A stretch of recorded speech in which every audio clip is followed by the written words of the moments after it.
If you can smell over there in the weather center, but we've got some Chinese grub going up this morning for Thrifty Thursday. Chinese New Year, I wasn't even aware. You were the one that told me about this coming up. Yes, in a couple days. Right? This weekend, this weekend. So we'll do a little fake out. You got a lot of Chinese in your heritage, right? Oh, absolutely. Can't you see the resemblance? Blonde hair, Yes. So this one's really easy, and it's even fun because you get to put it in your crock pot. So even easier. Big fans of crock pot. Love the crock pot. So already in the crock pot, I have a can of beef broth and a half a cup of low-sodium soy sauce, some garlic, some brown sugar, all those kind of goodies in there. And then your steak, you just need to pick really a cheap cut. That's what's nice about the crock pot, is when you're doing this, it's going to cook down really well, and the soy sauce obviously is going to break down the meat. So it'll get softer, even if it is the cheap meat? Yeah, so pick a cheap cut of meat. I really like the flat irons. They are a little more expensive, usually about $3.99 a pound. You can go cheaper, but that's what I'm using. Either way, the trick to it, though, is you just want to make sure that you're slicing it extremely thin. So you said a flat iron? Is this kind of a cut? This is a flat iron. Okay. And so you just want to make sure that you're cutting it. Is there an easier direction to cut the steak, or does it not matter so much? It's just against the grain. Against the grain, okay. Yep, and that's going to make it thinner and more tender by doing it that way. And I see you're kind of slicing it at a diagonal. I'm guessing that helps you get the... Yeah, you can see that's the grain. Okay. And so that's what you want to cut this way. Instead of going this way, then you're going to have these long strips of gristle through it, which is going to be really tough. Yeah, ew. So you just want to go like that. No one wants that. Yeah, so cut it really thin like that.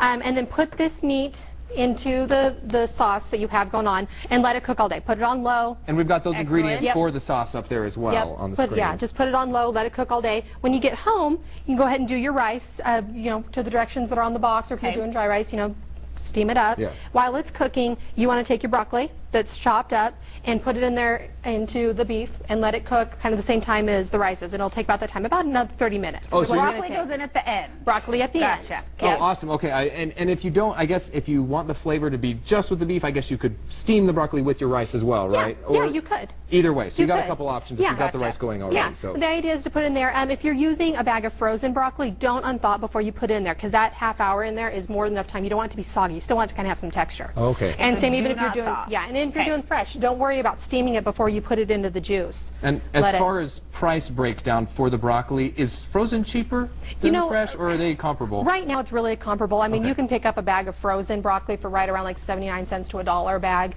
But broccoli fresh right now, is running usually about 88 cents a pound is about average on it. So maybe it's a time thing. If maybe you don't have time to shop it, you could just throw the bag of frozen stuff in there. Might be a little quicker. That's my kind of cooking. Now, open the bag. Open the bag and dump it in. Easy. Yeah. And then once you have that in there, you want to then take, in here I just have a little bit of cornstarch, and you're just going to want to take some of the juice and put it in here, and this is just going to help be your thickening agent. Okay. So you can do this, just mix it up.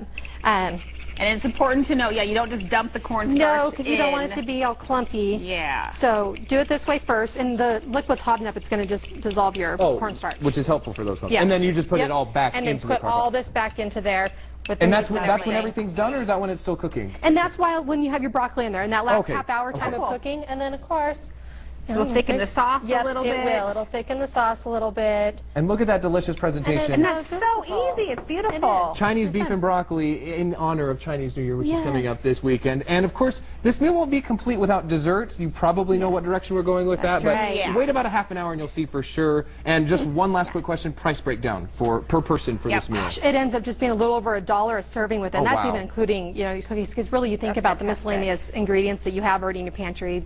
And the fact that you've got beef in there and it's just over $1 a person, great meal. It's excellent. It's healthy. Look at that. Perfect. All right. Thanks so much, Jessica. Livingonacoupon.com is where you want to head for all that. We'll, of course, post the recipe to Idaho on your side.com. And of course, we are talking Chinese New Year, a menu for the Chinese New Year with Jessica Hacker and on our Thrifty Thursday segment. So earlier, we made this lovely beef and broccoli. We got dinner. Which still has aroma throughout the entire studio. But there's a new aroma that has been wafting through the studio. You were just checking the oven here to see what we have going on. Yep, we're making our own fortune cookies. Which I've heard about, and I think maybe even tried once a long time ago, and it was disastrous. For me, it didn't work out. So tell us the proper way to do it. It can seem really intimidating, but it's actually extremely easy. So, of course, you've got to write your fortune, which or note or whatever it is that you want to do. And I would like you to take notice of this fortune that we've got today, if we can get a shot of that as well, because yeah, pretty neat fortune for you. For all you Good Morning. I know, if you can squint. For all you Good Morning Idaho fans out there,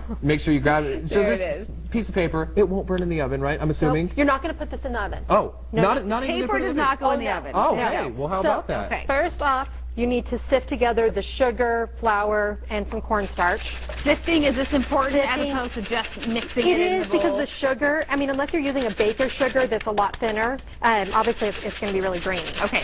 And the cookies are going to be thin. So you do that, and then in here is just the egg white, the water, oil. And go ahead and just pour it in there. No egg Pretty yolk. basic stuff. Yep. Oh, just the white. Just Okay. the whites. So just one. And how many is this going to make here? This is going to make about 12 cookies. Wow, and that Oh, not doesn't look bad. like a lot of, No. would you call that dough, batter? Yeah, it's question kind mark? of, yeah, it's, I don't know, it's kind of funky looking, but you're going to put it on the really thin. I kind of think about it as crepes. And Okay, So if you want it to okay. be super thin, so it goes a long ways. And of course, depending on how big you want to make your cookies. Sure. Okay. That would Okay. make a difference, yeah. So it's all mixed. It's all mixed. You need to, we've already been baking away here.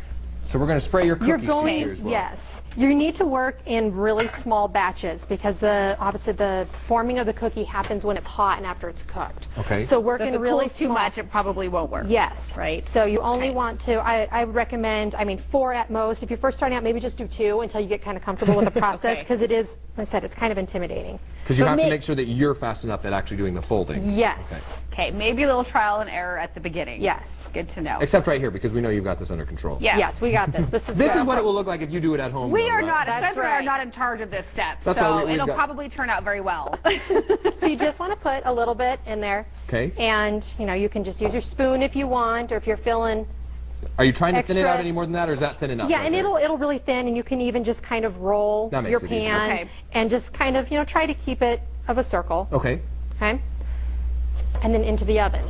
Is For what how- you'll do. for how long? 300 degrees for about 10 minutes, depending on your oven give and take. You just want your Okay. edges to start to brown. Okay. So then Which you did we it. got have going here. on here. Of course. Oh, well, this one got a little too done. Which is okay though, because as long as it's soft, it should still We're form, gonna have a right? mess. Okay. Yes. So it peels right off. Yes, as long as it's still. Get that up out of the way. Okay. As long as it's still moldable, you can fold it. And is this where the This is what where comes this into play comes after in. that? There you go. Yeah. Throw your fortune in the Put middle. it in the middle. Fold it in half. Okay. then Uh-oh, there's I a got magic those. fold after You that, focus on right? the cookie. I Yeah, got fold it in these. half, and then you just want to push in the middle, which is going to make it do. So it's And it kind of in folds half it. and then Look in at half that. another Yeah. direction. And then I use Hey. a cookie sheet just because it'll help hold the shape of it Oh, I while see. it cools. 'Cause, yep, it's, so you then can't when see it, but it's wanting to unfold a little yeah, bit. so then Yeah. once it comes out, it's going to have. And then it'll break That open just like cookie. you're used to from Yeah. a restaurant. That's so Yes, cool. That's great. So yes, fold it in half and then push into the side that's the folded side and bend them. And bend it. Good fortune for Good Morning Idaho, which is the That's one we right. just put That's inside right. there as That's well. right. So fortune cookies, a recipe at IdahoOnYourSide.com, plus, of course, a link to livingonacoupon.com where you can find all of this. So go celebrate the Chinese New Year. Happy 'cause Chinese New Year. We know you were looking forward to that holiday this weekend. Thanks so much, Jessica, for welcome. being with us this morning.